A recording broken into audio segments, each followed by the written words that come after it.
Hey, and welcome back to another exciting episode of Loser Talk. And you know what? I'm really excited about this episode. I mean really excited. As you can tell from the enthusiasm in my voice, oh gosh, I just can't wait to talk about one of my favorite N64 games. Turok, Dinosaur Hunter.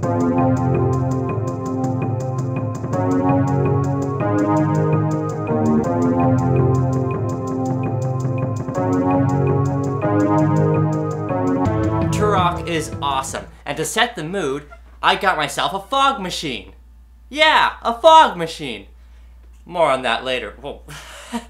Anyway, let's kick some fog here. Oh yeah, we're making it a lot like Turok now. Can't see a thing. Well, actually, you can see a lot of fog. What's that? Is that a dinosaur coming out of the mist? I don't know. All I see is fog. This is awesome. Man, I'm amused by such simple things these days. Fog. Oh yeah, okay. Ugh. When I was a kid, I was a little disappointed by Turok. I wanted to shoot dinosaurs. It was called Dinosaur Hunter after all. And instead, I spent a lot of time searching for things, and falling off cliffs, and fighting humans. It just wasn't what I wanted. But now that I'm older, I realize that Turok has a lot of great things going for it. It's a very well-designed game, and a challenging one at that. Perhaps sometimes a little bit too challenging. The game starts in the jungle, where Turok must find the hub ruins, which are, as the name suggests, the main hub world in the game. From here, you can enter various portals that lead to the different levels, 8 in total. And in the levels, you find keys. Sometimes you'll find the level 5 key in level 2, but then another level 5 key in level 1. And it's kind of strange that way. It makes you think that you don't need to find them all to beat the game, but that couldn't be further from the truth. And I think this might actually be a little bit better if there was the option to skip levels. And now bear with me here, it's not that I want to limit the gameplay, I just think it'd be cool if there were multiple ways to complete it. And consider this, throughout the game, Turok must find, along with the keys, 8 pieces of the Chronoscepter, an all-powerful weapon that can defeat the final boss, the campaigner, in 2 shots. That's cool. That makes the game way easier. So perhaps, in order to find and complete the Chronoscepter, you have to access all 8 levels. However, if you want to, say, just beat it, you could get the keys you need to get to level 8, which are scattered throughout accessible stages, and then you have to grudge match the campaigner using ordinary everyday weapons.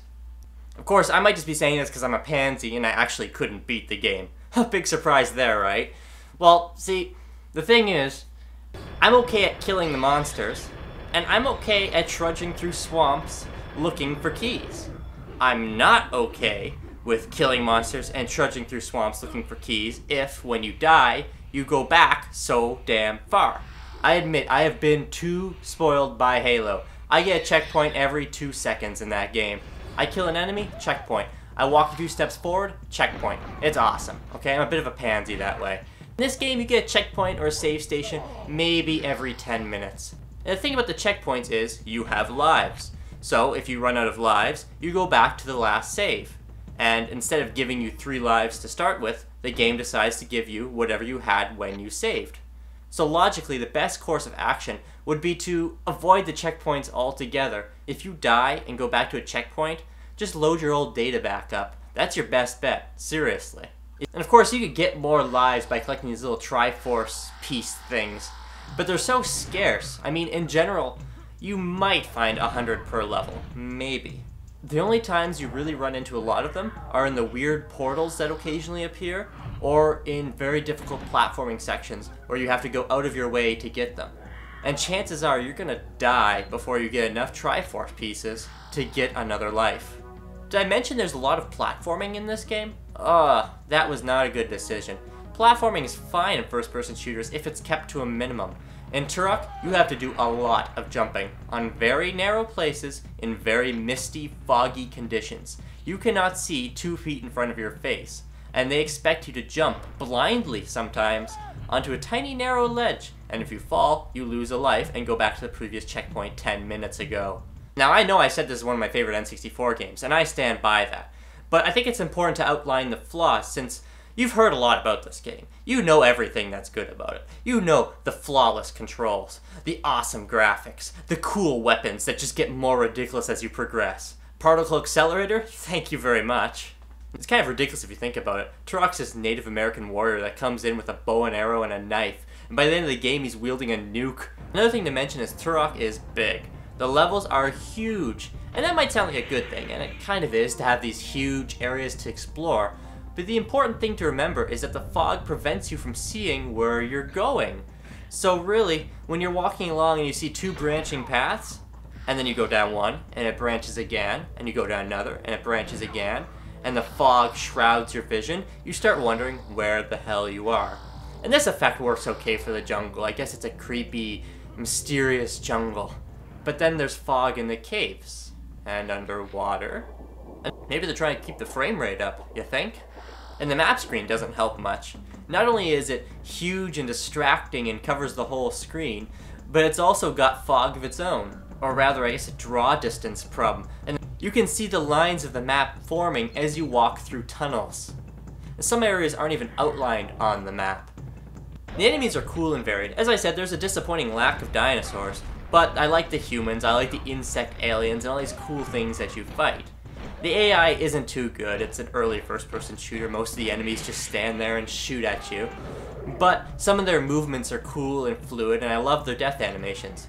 Even though sometimes they pretend like you slit their throat even though you blasted their face off with a shotgun. Another problem is some of the gunfights are really tricky. For instance, the native warriors with the blowguns see you before you could possibly see them, because I guess they have fog vision or something. The minute you step out of cover, you're taking damage. So you gotta shoot them fast to prevent this. And then some of the tougher enemies that take more shots to kill actually respawn way too frequently. By the time you shoot down a velociraptor, you got about 5 seconds before another one pops up. And it's not a huge annoyance unless you're trying to explore an area. The plot of the game is pretty simple, finding the Chronoceptor pieces and defeating the campaigner. What I find interesting is how the Lost Land has so many similarities to Land of the Lost. Think about it, they just switched the words around a little. Both worlds are lost in time, where past, future, and present combine, where there's lizard people, and aliens, and monsters. Wow. Turok is so much cooler than Land of the Lost. Imagine if they made an adult-oriented Land of the Lost, or a Turok show or movie. That would be awesome. I'm shocked it hasn't happened yet. I know there's the cartoon, Turok Son of Stone, but I want live action. With Steven Spielberg directing. And for Turok we'll get, Steve Buscemi. Wait, no, that doesn't work. The health system is also pretty bizarre. All the silver crosses recover 2 health points. And you can collect these indefinitely. You can go way above 100. But if you find a larger health unit, such as the blue one, or the gold one, you can't collect it unless you are below 100 units of health. Think about that, that's weird. Wouldn't you want to be able to stockpile these things? These enemies drain your health fast, especially the aforementioned blowgun natives. Sure, there's the tech armor which protects you in addition to your health, but that's pretty hard to find too. This game is cruel. This game is hardcore.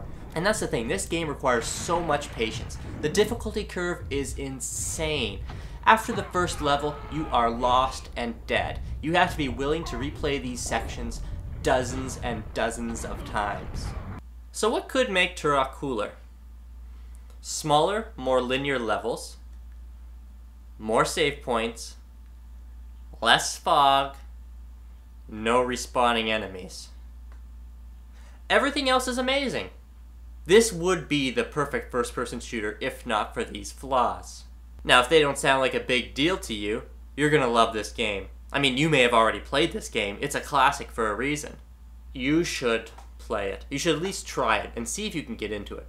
I'm not saying to go out and buy it. I'm just saying, play a friend's copy. Look into it. You might not be disappointed.